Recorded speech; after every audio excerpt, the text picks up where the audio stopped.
every human being is created divine, and therefore we are good.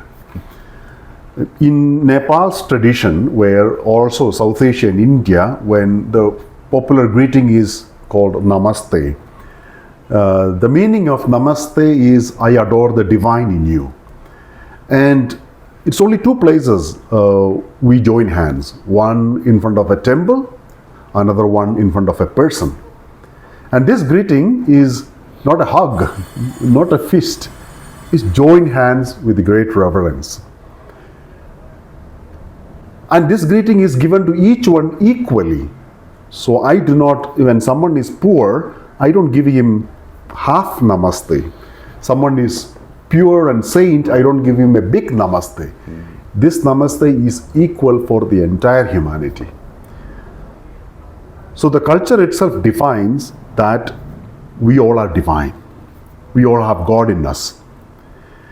And in Upanishad, there is a term called Tattvamasi, which means thou art that, you are that, which means you are divine.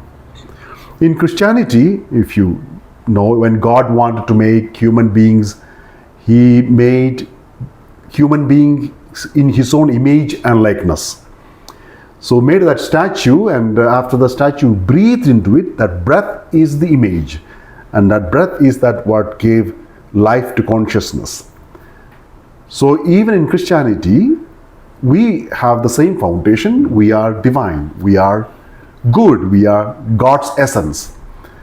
Well, comes to the bottom line, we all are basically holding the essence of God, and we are good. This one of the things that people often ask is, if you are good, when you do evil, are you still good? When you do bad things, are you still good? For example, when I steal, am I still good? And it's a simple example of a pearl that costs $10,000. If I show it to you, if I ask you how much it costs, you would say it's $10,000. If someone, and I drop that into a dirt and pick it up, covered by dirt, the value is $10,000. But if when someone else walks in and I ask him or her, what's the value of what I'm holding, they would say it's just dirt, useless.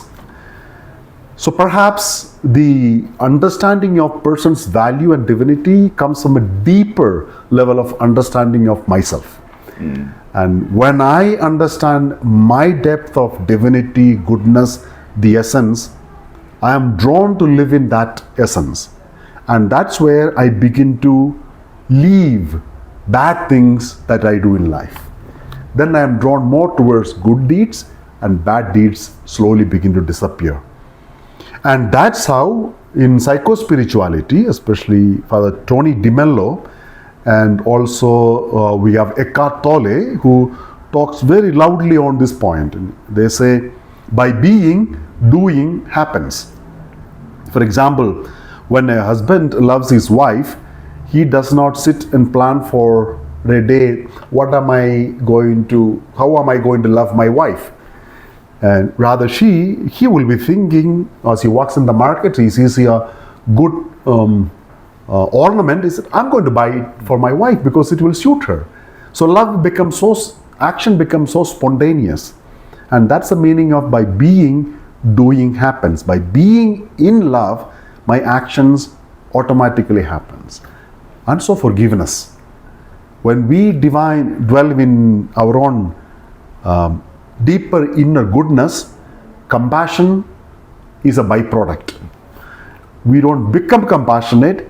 Compassion naturally flows from us.